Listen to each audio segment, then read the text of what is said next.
한 주 동안의 주요 뉴스를 살펴보는 소셜 브리핑 크리스천을 위한 세상복입니다. 오늘부터 버스나 병원에서 의무적으로 마스크를 써야 합니다. 코로나19의 확산을 선제적으로 막기 위한 조치로 마스크 착용 의무를 어기면 과태료를 부과한다는 점이 핵심인데요. 정부에 따르면 불특정 다수가 모이는 대중교통과 집회를 비롯해 의료기관과 요양시설 등에서 마스크를 의무적으로 착용해야 합니다.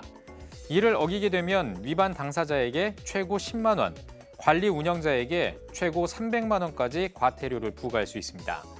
정부는 한 달 동안 계도 기간을 두기로 하고 다음 달 13일부터 본격적으로 과태료를 부과한다는 방침입니다.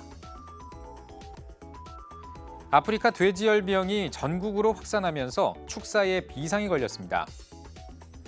지난 8일 강원도 화천에 있는 돼지 농장에 이어 2km 떨어진 농장에서도 아프리카 돼지열병이 확인됐습니다. 이 농장에서만 1,000마리가 넘는 돼지를 매몰 처리하고 1차 발생 농가에서 반경 10km 안에 있는 다른 농장에서도 선제적인 예방 조치로 돼지 약 500마리를 매몰 처리했는데요. 방역 당국은 발병 지역과 가까운 강원도 8개 시군의 농가를 대상으로 긴급 표본 검사를 한 결과 모두 음성 판정을 받았다며 감염원을 찾기 위해 최근 3주 안에 발병 농장을 방문한 차량과 방문객을 찾아 역학조사를 벌이고 있습니다. 이라크 항만공사를 책임지고 있던 한국인 현장 소장이 숙소에서 숨진 채 발견됐습니다. 1차 조사에서 스스로 목숨을 끊은 것으로 보인다는 결과가 나왔지만 여러 의혹이 제기되자 이라크 정부가 조사를 시작했습니다.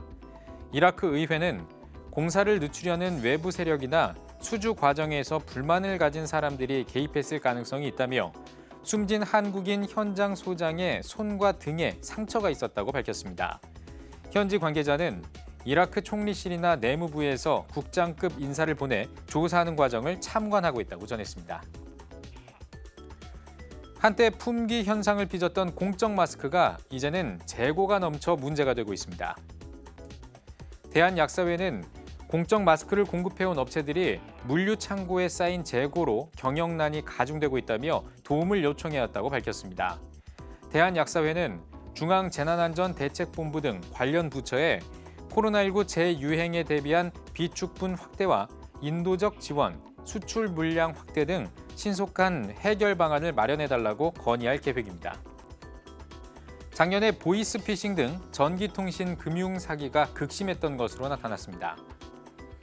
국회 정무위원회 소속 더불어민주당 유동수 의원이 금융감독원에서 받은 통신 사기 피해 환급법에 따른 사기 이용 계좌 현황에 따르면 작년 전기통신 금융 사기에 이용된 계좌는 총 7만 8,302개로 나타났습니다. 이 수치는 역대 최대 기록으로 관련 통계 집계를 시작한 2011년보다 4.5배 늘어난 겁니다. 또 최근 4년 동안 전기통신 금융사기 피해 건수는 매년 증가하고 있으며 피해액 대비 환급액 비율도 20%대에 그치고 있는 것으로 집계됐습니다. 사회적 거리 두기가 완화되면서 고궁박물관이 다시 문을 열었습니다.